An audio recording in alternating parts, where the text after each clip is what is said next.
Coucou, c'est Tata Nixua et aujourd'hui on va parler de la fin de l'ouvrage. Bah oui, parce qu'on a vu le début, le milieu, bientôt la fin avec justement le dernier quart de l'ouvrage. Eh bien voilà, on y est, c'est bientôt la fin. Y a-t-il une bonne ou une mauvaise fin? Quoi mettre justement à la fin? Quoi faire? Quoi écrire? Ne vous inquiétez pas, Tata vient vous aider. C'est parti générique.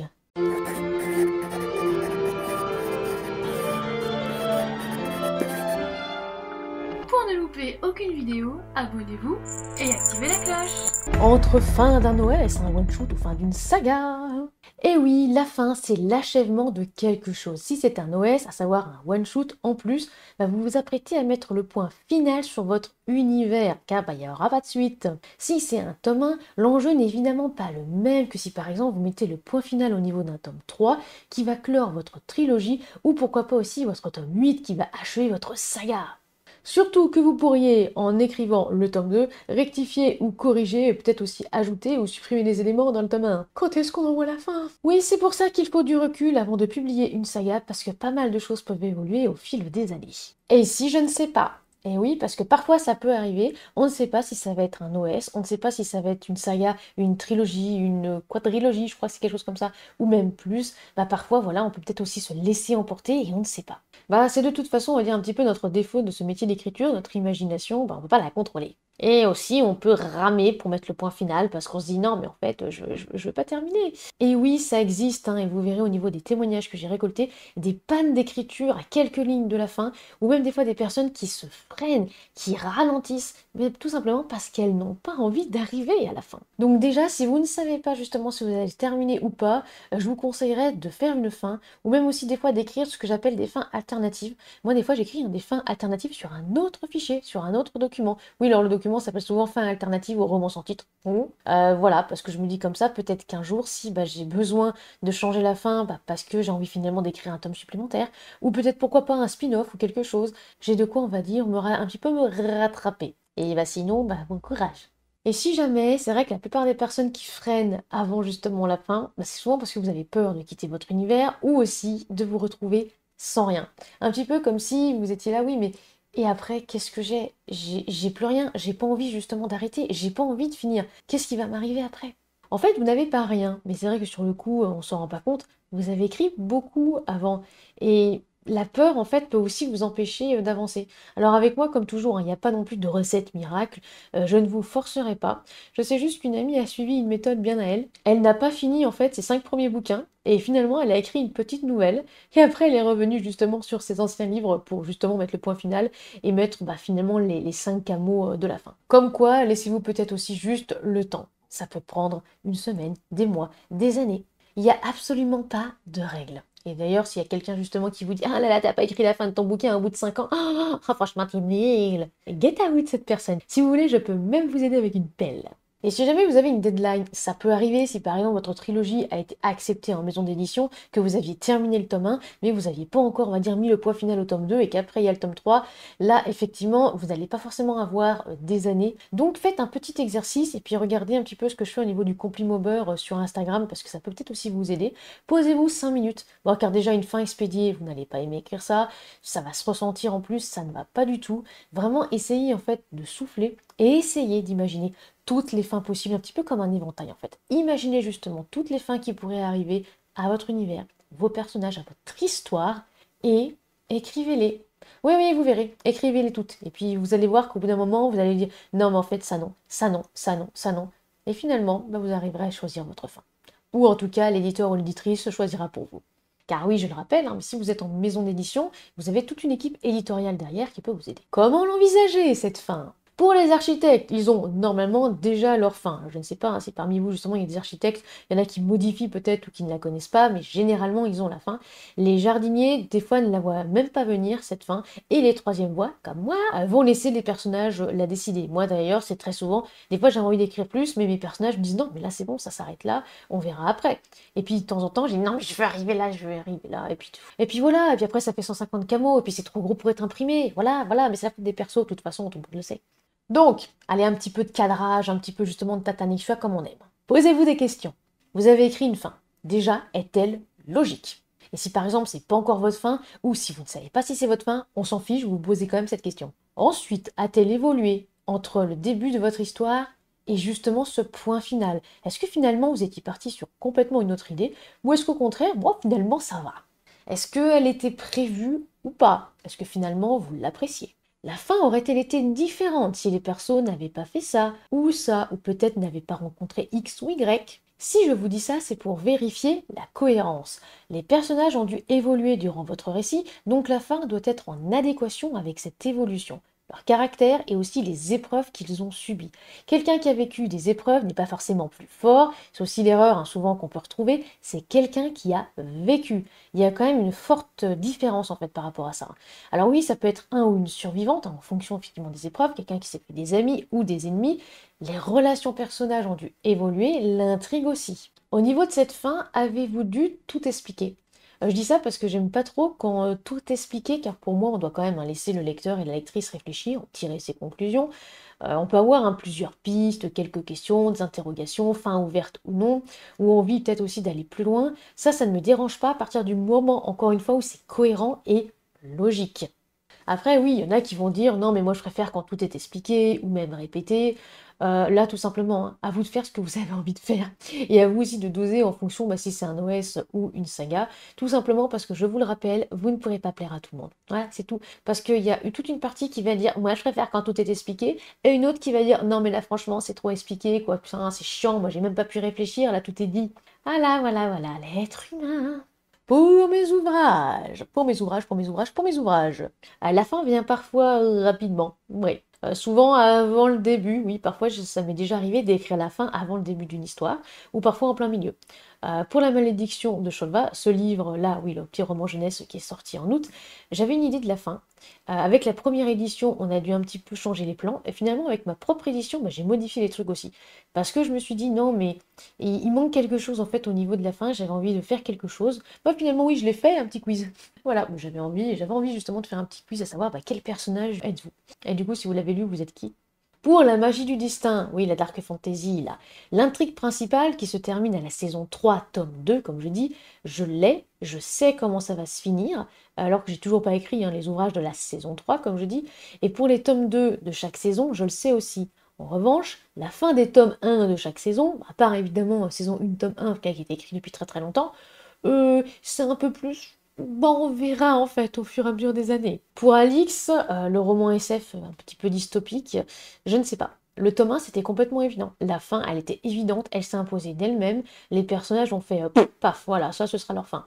Le tome 2 et le tome 3, je sais absolument pas où ils vont aller. Alors là, je n'en sais absolument rien, je vais les laisser faire. Puis on verra où ça me mène.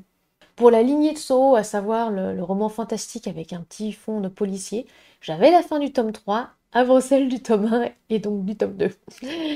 Voilà, parce que les personnages, en fait, je les ai vus, on va dire plus grands, parce que j'ai pas trop envie de spoiler. Je voyais où est-ce qu'ils voulaient en venir. Et du coup, j'essaye de les caler, de les cadrer pour que ça ne fasse qu'une trilogie pour arriver à ce qu'ils désirent. Pour Rien ne sert de courir, anciennement Rattrape-moi, j'avais planifié une fin. Parce que j'avais envie justement de tester Architecte.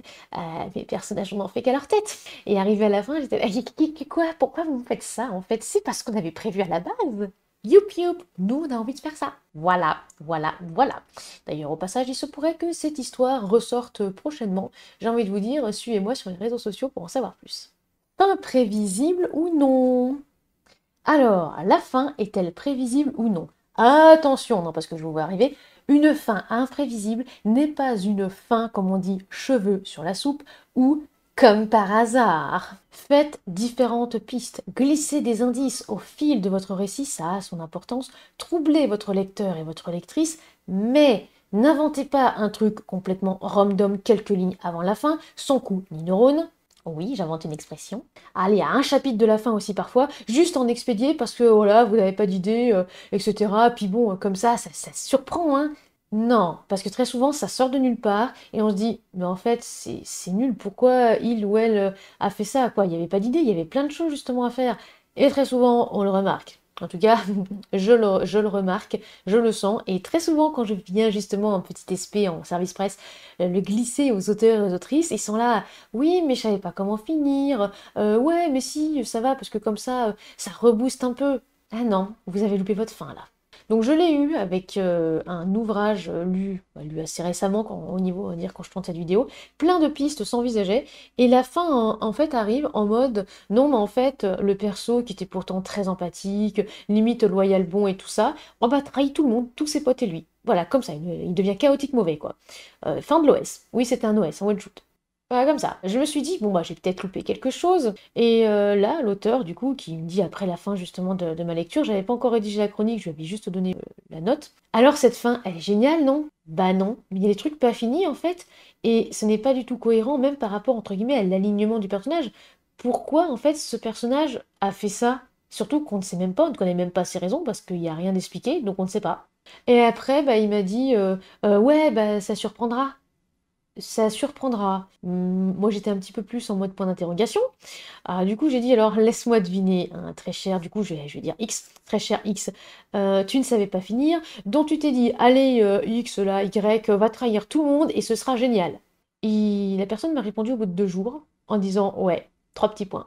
Alors bon, il y avait après un peu plus de développement dans un autre message, mais voilà. Et cette personne n'a pas voulu que je publie ma chronique, alors que c'était pas forcément si mauvais, hein. Je crois, si je ne m'abuse, que c'était 4 sur 5 la note, parce que tout le reste était plutôt bon. Le problème, c'est qu'il y avait plein d'indices qui étaient vraiment mais super bien placés au niveau du récit. Du coup, on attend que le puzzle se fasse à la fin, mais en fait, le puzzle ne se fait jamais. Et vu que c'est un OS, bah, il sera jamais fait. Et bah, je suis un peu restée sur ma faim. Alors, visiblement, pour lui, ça ne posait aucun souci. Voilà, de toute façon, l'ouvrage est sorti, etc. Je suis allée un petit peu farfouiller Babelio ainsi que Booknode pour voir les notes et pour voir bah, ce qu'en pensaient les autres. Ah, déjà, il n'y a pas beaucoup de commentaires, ok, donc de toute façon, je pense pas qu'on va reconnaître qui c'est. Il y a eu un commentaire, je vais faire exprès de ne pas dire sur quelle plateforme, qui a eu exactement la même réflexion que moi sur la fin, à savoir, oui, non, blablabla, tout est bien, là, sauf la fin. La fin, je n'ai pas compris, d'ailleurs, je ne comprends toujours pas. Bah, très cher, alors je sais pas si c'est une chroniqueuse ou un chroniqueur parce que c'est un pseudo, donc je vais dire, eh ben, il ou elle, on est exactement dans le même bateau. Il n'y a pas que moi justement qui a remarqué, et l'auteur aura beau justement tourner autour du pot et tout ça, non, malheureusement c'est une fin loupée. En tout cas, on va dire, c'est même, je vais dire même une trahison au niveau du contrat lecteur-auteur. J'en avais déjà parlé hein, au niveau justement de cette chaîne. Parce que du coup, à quoi ont servi les indices, les aventures et finalement toute cette épopée qui s'est passée? Bah rien. Et après, en tout cas, s'il y a eu pas mal de critiques, négatives ou positives, la plupart sont argumentées. Donc voilà, il n'y a peut-être pas que moi qui dis que c'est pas cohérent ni logique. Bref, passons. Autre question. Votre fin a-t-elle du sens? Rien de mieux pour moi quand, on va dire à la dernière phrase, vraiment tout le puzzle se reconstitue dans la tête et qu'on se dit waouh, waouh, waouh, vraiment, mais quel travail, quelle construction, quoi. Que les indices dont je vous ai parlé là plus tôt ont servi. Même si des fois il y en a qui nous menaient sur des fausses pistes, hein, c'est pas grave. Et en fait, il faut vraiment qu'on ait envie de replonger dans le livre pour chercher bah, peut-être les indices qu'on n'a pas vus ou qu'on a peut-être mal interprétés. Et après, mais qu'on se dit, ah ouais, mais celui-là, mais je l'avais pas remarqué, je pensais, mais pas du tout en fait que c'était pour ça. C'est ça hein, qui donne une fin magistrale au livre. C'est ça justement qu'on se dit, ah ouais, là franchement, le style, c'est vraiment bravo. Qui fait aussi qu'on va se rappeler des semaines après, parce que je dis ça comme ça, hein, mais quand on se souvient d'un ouvrage, et surtout de la fin, plusieurs semaines après, c'est qu'il y a quelque chose. Surtout en positif, parce que si c'est en négatif, bah, ça veut dire aussi hein, que la fin nous a marqué, mais pas forcément dans le bon sens. En tout cas, le lecteur et la lectrice, vraiment au niveau des fins magistrales, va pouvoir se dire, bah c'est super intelligent, bravo.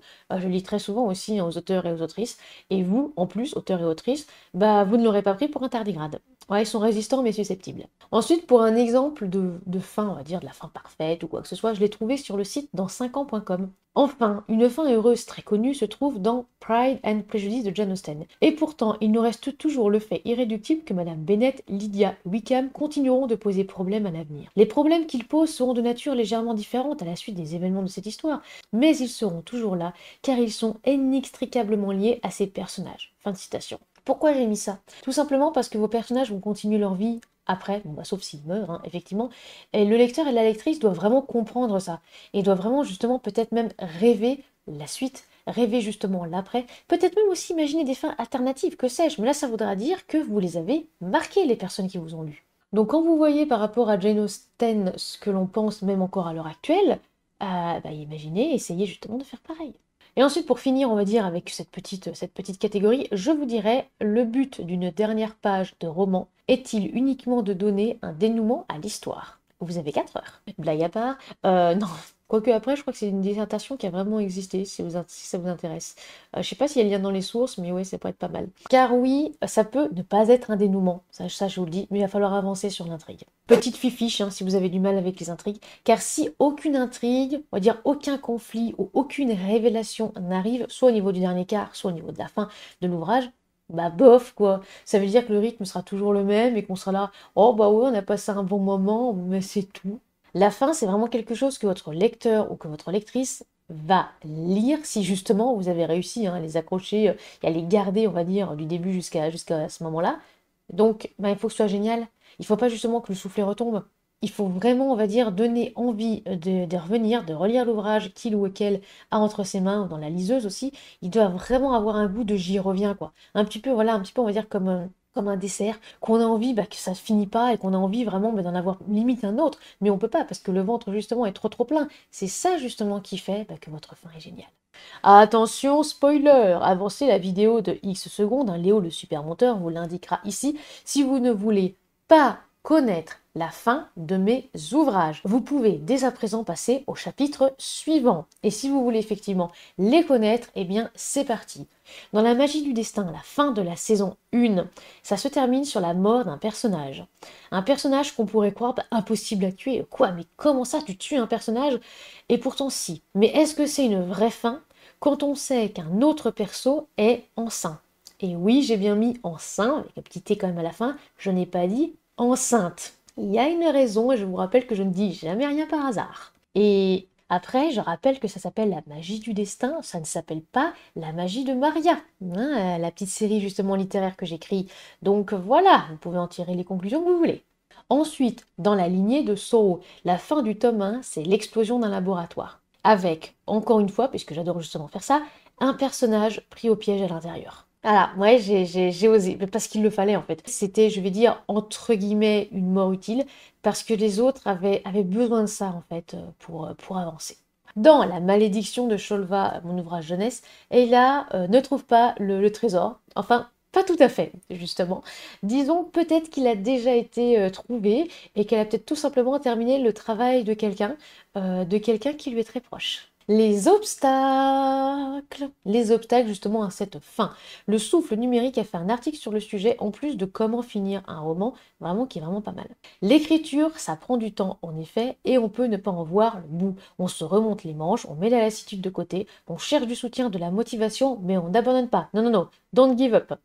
Vous doutez, est-ce que c'est bien? Ah, mais je peux pas finir comme ça, c'est nul, les autres écrivent mieux. Stop! Vous avez votre style d'écriture, on a chacun notre style, à l'exception de ceux qui copient les autres, mais croyez-moi, le manque de profondeur se ressent tout de suite. L'absence de confiance, c'est vrai qu'aussi, ça, je suis assez d'accord là-dessus. Croyez en vous, et je vous le rappelle, hein, dites-vous bien que je suis quand même la première à vous botter le luc et à vous dire de vous bouger. Pourtant, je manque de confiance en moi, mais j'abandonne jamais. Projet trop grand. Il se peut que vous vous êtes lancé dans un projet peut-être trop grand pour vous, ou encore trop grand, on va dire, pour le moment. Mettez le projet de côté, ça ne veut pas dire que vous l'abandonnez, vous pourrez y revenir plus tard. Ça sert à rien, par exemple, de broyer du noir comme ça, mais pendant des années. Écrivez autre chose, une novella, une nouvelle, un autre roman. Petite fifiche hein, pour les nouvelles, si justement vous avez envie de vous y mettre. On va dire que le but, c'est de ne pas perdre goût à l'écriture. C'est quoi votre objectif? Gardez-le en tête, on va dire du début à la fin. Et si vous êtes bloqué sur la fin, attendez, patientez, prenez du recul ou informez aussi vos bêta et alpha. Ça peut arriver d'avoir un obstacle sur la route, il faut le franchir, avec ou sans aide, mais le franchir quand même. Pour mes alphas, c'est pour ça que quand il y a par exemple quelqu'un qui a du mal à avancer, souvent je dis de mettre l'objectif au tout début. Voilà, au début de la première page, c'est quoi l'objectif? Comme ça, à chaque fois qu'on ouvre le fichier, on voit l'objectif. La pression. Vous mettez la pression avec par exemple une deadline, je veux publier cet ouvrage le 1er mai justement 2024, pas le 3, hein, le 1er. Vous pouvez risquer de plancher. Il y en a qui adorent hein, travailler justement sous pression, qui sont là, voilà, ils bombardent, et d'autres pas du tout. Donc déjà, il faut vous connaître, une première chose, et ensuite, vous pouvez effectivement tout lâcher et ce sera compréhensible. Donc accordez-vous des pauses si vous n'êtes pas trop, on va dire, pro-pression. Applaudissez aussi vos victoires, mais même celles que vous jugez petites.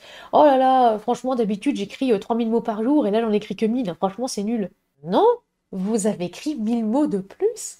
Non, c'est pas nul. Non, arrêtez, on va dire, un petit peu aussi l'idée, ah là là, c'est trop petit, c'est rien. Non, vous avez écrit. Point. Donc applaudissez-vous et puis allez aussi vous chercher un petit dessert si jamais vous aimez bien le sucré. Ne pas corriger en cours de route. Un passage que j'ai adoré sur le site Le Souffle Numérique, c'est celui-ci. Vous aurez compris que le perfectionnisme n'est pas le meilleur ami à avoir quand on souhaite boucler son roman. Vous êtes perfectionniste dans l'âme, dites-vous bien que vous aurez tout le temps de devenir tatillon quand sera venu le temps de corriger votre texte. Pas avant. Ça peut être très contre-productif. Alors il y en a qui arrivent, parce que voilà, il y en a qui fonctionnent comme ça. Si vous arrivez, très très bien. Ok. Mais parfois, il y en a, ça les freine. En tant qu'auteur et autrice, on cherche souvent à atteindre la perfection, et certains tout de suite. Mais restez humble. Et il faut vraiment comprendre qu'on n'écrira jamais l'œuvre ultime du millénaire. Ça, entendez-vous bien. Tout simplement parce que, je le rappelle, hein, on ne peut pas plaire à tout le monde. Donc l'œuvre ultime, il y en a par exemple qui détestent les classiques, hein. Il y en a, ils peuvent absolument pas lire du Hugo, hein. Bref, il faut savoir terminer une histoire avant de revenir dessus, de la relire et de la corriger. Donc allez mettre votre point final. Épilogue ou pas? Ah ça c'est une question qui revient souvent et qu'on m'envoie souvent par mail. D'après une solution de mots fléchés, je suis très très sérieuse, épilogue ça désigne la fin justement d'un roman. Mais attention avec justement les termes. L'épilogue est la dernière partie, la conclusion d'une œuvre. L'épilogue n'est pas nécessaire si vous avez mis un point final à votre ouvrage avec le dernier chapitre. Car tout simplement, et je l'ai déjà dit, attention à ne pas utiliser tout comme le prologue, les fiches pour le prologue, l'épilogue pour résumer le récit ou donner, on va dire, une solution à une énigme. C'est pas fait pour ça. Ou alors une révélation, etc. Ah bah tiens, hop, je vais utiliser l'épilogue pour clore une intrigue. Alors une intrigue secondaire, pourquoi pas, mais pas la principale. Et après, pourquoi pas? Après, il peut très bien y avoir des choses pour... Ah, peut-être il y aura une suite, peut-être il y a un spin-off. Mais attention, hein, les épilogues, c'est vraiment plutôt au niveau de l'univers. C'est pour clore quelque chose ou peut-être pour ramener des réflexions autour de l'univers. Mais c'est pas du tout pour terminer l'intrigue principale. Voilà. Je rappelle, hein, des fois, il y a beaucoup de maisons d'édition. Elles vont vous demander le chapitre 1 et des fois le dernier chapitre. Pas de prologue ni d'épilogue. Donc si justement vous avez envie de terminer votre ouvrage à l'épilogue, il va y avoir un petit couac. Surtout aussi des fois qu'il y a des maisons qui vous feront supprimer les prologues et épilogues, ou des fois qui vous en feront rajouter. Donc potassez bien là-dessus. Pour ma part, j'aime bien les épilogues qui laissent pourquoi pas une porte ouverte, ou faire un tremplin sur un perso ou une situation. Des fois aussi, ça peut permettre de voir la scène finale, sous un autre point de vue. Ça oui, pourquoi pas, ça peut être très bien au niveau des épilogues. Le sentiment que l'on a. Ah, que ressentez-vous à la fin de l'écriture? J'ai posé la question sur Blue Sky, Twitter, X, hein, et Instagram. Vous aviez le choix entre de la fierté, de la tristesse, de la fatigue, du soulagement. Vous commencez à me connaître, c'est pas pour rien que justement j'avais mis ces 4 éléments. C'était un petit piège, il y en a qui l'ont tout de suite reconnu, tout simplement parce que je pense que les gens commencent un petit peu à me connaître, hein. Ouais, c'est ce que je ressens à la fin justement d'écriture, ces 4 émotions. Donc quand vous êtes venu pour me dire, mais les 4 en fait, ah, mais en fait tout, ou encore, bah oui, en fait, mais il y a tout ça, on peut pas choisir. J'étais là, bah oui, je sais. Oui, je suis un petit peu diabolique parfois. Commençons par Insta. 31 votes à peu près, ou 32, parce que forcément, quand j'ai écrit le script, ça se terminait, je crois qu'il restait une petite heure au niveau du sondage. Donc, 31 votes, on va dire une trentaine de votes pour la fierté, 6 votes pour la tristesse, 5 votes pour la fatigue et 12 pour le soulagement. Et c'est parti pour vos petits témoignages. Marianne, auteur. Une fois, je me mettais heureuse parce que j'en avais marre de bosser sur l'histoire. Pour la maison d'édition, Les Arts des mots. Je ressens majoritairement du vide, le fameux «Oh non, je vais faire quoi de ma vie?» Lénie, du soulagement d'être allé au bout. Que ce soit fini, car je suis une personne ayant du mal à faire des choses sur la longueur, il y a aussi de la fierté d'être allé jusqu'au bout, bravo moi, car se jeter des fleurs, c'est vraiment important. Et je suis d'accord. Je poursuis avec Caroline C. Fierté, principalement, mais les 4 à la fois, généralement. Et ça dépend du projet, à quel point il a été dur à écrire, les thématiques abordées, si c'est un one-shot ou non, en gros si je dis adieu à mes persos et mon monde ou pas. Pour Perosia, le soulagement vient une fois réécriture et correction terminée. Pour Flo G, un énorme mélange de tout ça, mais aussi l'excitation de bientôt commencer un nouveau projet. Pour Lorani, en ce qui concerne mon taf sur HDC, c'est un peu de fierté qui retombe vite comme dans un souffle. Ouais, comme dans un soufflet. Non mais oh, sérieusement, non. C'est très très bien d'ailleurs HDC. Vous n'avez pas encore lu HDC? Lisez HDC sur Wattpad. Héritage du chasseur. Et du soulagement. Je pense que lorsque je poserai un point final à la saga, je serai triste de les laisser partir, mais j'ai encore du temps pour ça. Ensuite, nous allons passer à Twitter, ou X pour les amis. De la fierté, 35,1%, de la tristesse, 17,5%, de la fatigue, 8,8%, du soulagement, 38,6% sur 114 votes. Et oui, j'ai fait ça avec un sondage. Alors, pour Dryler Killer, de la tristesse, c'est la fin d'une relation avec les persos, un au revoir, un adieu. Je la comprends. Sandrine A, J'ai voté fierté, mais je ressens un petit peu tout ça en fait. On s'accroche à nos personnages, on aime se retrouver dans nos univers, mais en même temps c'est un travail tellement épuisant moralement, je comprends totalement. Chris Red, de la joie, la hâte de publier mon texte, de tenir le livre entre mes mains pour la première fois, et hâte de pouvoir enchaîner avec un autre. Pour Onir Inao, je me sens assez vide en général, j'ai pas d'émotions qui me traversent vraiment. Mais ça aussi compréhensible. Pour Anne L, j'ai procrastiné à mort la fin de mon deuxième roman, j'étais dans le déni, je ne voulais pas quitter cette histoire. Ah oui, hein, c'est ce que je vous disais effectivement un petit peu plus haut, hein. Des fois, on n'a pas envie, hein, des fois, on n'a vraiment pas envie. Pour Zvet S, triste, j'ai pas envie, avec plein de petits smileys justement qui pleurent. Pour Fantominou, moi je suis soulagée et parfois même blasée. Il faut que je me change les idées et peu à peu la motivation et l'excitation pour le projet suivant revient. Bon, alors évidemment, je ne peux pas tout mettre, hein. Il y avait aussi pas mal de réponses sur Blue Sky, des fois qui se recoupaient ou autres. En tout cas, n'hésitez pas à découvrir les autres réponses, j'ai mis le lien direct dans la description. En bref, ne pas négliger la fin. Comme le dessert justement pour un repas, un coucou les jurys de Top Chef. C'est la dernière chose que votre lecteur et que votre lectrice va lire. Donc l'air de rien, c'est le goût qui va rester sur la langue le plus longtemps. Non, encore une fois, ce n'est pas pervers, arrêtez un petit peu d'être obsédé. Restez cohérent. Voilà, il faut que la fin soit cohérente et logique. Alors là, franchement, peu importe, on va dire, si c'est prévisible ou imprévisible, moi, pour le coup, des fois, je suis un petit peu souple là-dessus. Bon, même si c'est cousu de fil blanc, en revanche, depuis le chapitre 2, là, franchement, c'est bof, hein. Je pense d'ailleurs qu'une personne qui regardera cette vidéo va se reconnaître, puisque récemment, bah, elle avait deviné, en fait, la fin de son ouvrage. C'est vrai que, enfin, de l'ouvrage, justement, qu'elle lisait, bah, en fait, toute la saveur est perdue. On a envie justement d'être surpris, mais on a aussi envie que ça n'arrive pas comme ça, hein, comme par hasard. On a justement envie d'avoir des indices. Et je sais, c'est compliqué. Et l'écriture, c'est pas facile. Ne corrigez pas avant la fin. Vous aurez tout le temps durant les corrections. Je sais que des fois c'est compliqué. Il y en a qui arrivent très bien. Si vraiment vous y arrivez, ok. Si vous avez vraiment envie d'avoir la phrase parfaite tout de suite, d'accord. Mais des fois ça freine. Des fois ça freine certaines personnes. Ne vous mettez pas de pression et franchement, profitez un petit peu, hein. Épilogue ou pas, à vous de voir. Ne vous forcez pas à en mettre un si vous bloquez. N'oubliez pas aussi que ce n'est pas pareil qu'un dernier chapitre. Arrêtez de croire que l'épilogue, c'est le dernier chapitre. Ça, c'est plus possible, surtout pas en 2023, avec justement tous les articles de blog, toutes les vidéos. Il y a même maintenant des vidéos BookTok qui en parlent. Arrêtez un prologue, épilogue, je vous le rappelle très souvent. Et encore une fois, j'insiste, des fois dans les comités de lecture, la personne qui transmet justement le tapuscrit enlève le prologue et l'épilogue. Et après, on découvre après que, ah, mais il y avait un prologue et un épilogue dans ton histoire. Bah non, on l'a pas eu. Parce que c'est pas censé justement démarrer l'histoire ou clore l'histoire, hein. Voilà, c'est au niveau de l'univers, oui, mais pas de l'histoire ni de l'intrigue. Bon, j'insiste un petit peu quand même sur la pression. Ouais, j'insiste sur la pression. Ne vous mettez pas à la pression et n'hésitez pas à demander de l'aide aux autres. Mais surtout, et je le rappelle, hein, n'écrasez pas les autres. Ça sert à rien d'écraser les autres. Ça sert à rien aussi de vous comparer, à moins de vous faire du mal. Voilà. Je pense qu'en fait, c'est juste ça. Se comparer, essayer de dire, oh, bah tiens, machin et machine, il a fini sa fin avant moi, gna gna gna. Je rappelle, hein, chacune avance à son rythme, donc on reste courtois et courtoise, on boit un peu d'eau et puis let's go. Voilà, c'est la fin de cette vidéo sur la fin. J'espère qu'elle vous a plu et qu'elle ne vous a pas laissé sur votre faim. La semaine prochaine, je testerai peut-être une nouvelle idée pour la chaîne, quelque chose qui m'a un petit peu marqué. J'avais un petit peu envie d'en parler, j'avais un petit peu aussi envie de l'ouvrir. Voilà, ouais, on va causer un petit peu tous ensemble. En tout cas, merci beaucoup à vous de me suivre. Si vous voulez nous soutenir financièrement parlant, rendez-vous sur la page Tatanexua sur les plateformes Tipeee, Ko-fi ou aussi KissKissBankBank. N'oubliez pas de vous abonner, de lâcher un like, un commentaire et de partager cette vidéo, cela nous fera très plaisir et ça nous aide au niveau algorithme. A très bientôt et soignez votre plume.